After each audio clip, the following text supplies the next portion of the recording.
Tout a commencé dans la nuit du 3 décembre. Une histoire de drapeau, une étincelle dans une province officiellement en paix depuis 2007, mais où la violence n'a jamais cessé d'exister. Le déclencheur, l'Union Jack, qui ne flottera plus tous les jours sur les murs de la mairie, mais 20 jours seulement par mois.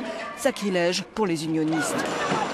Entre les accords du vendredi saint d'avril 98 et la paix officielle, il aura fallu 10 ans pour désarmer les milices, mais pas les mentalités.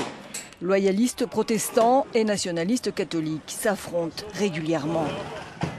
Un conflit qui remonte aux années 60, mais dont les racines sont bien plus anciennes. Et les marches des deux côtés, qui ponctuent chaque année, commémorent des événements qui remontent aux années 20 et à la partition de l'île.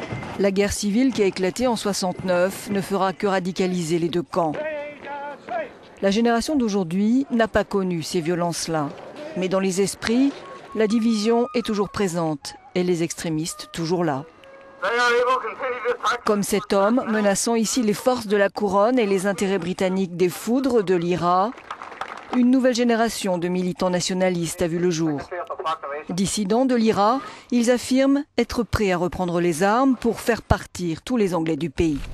Un cercle vicieux qui mine sans cesse les efforts d'apaisement des Britanniques et des Nord-Irlandais, pourtant unis au sein du gouvernement de Stormont, entre protestants et catholiques. Le Premier ministre Peter Robinson, successeur du révérend Paisley, et Martin McGuinness, l'ex-membre de l'IRA et responsable du Sinn Féin.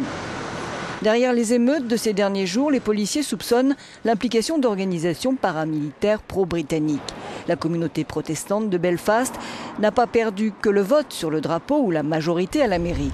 Elle est en déclin depuis plusieurs années, presque à égalité désormais avec les catholiques.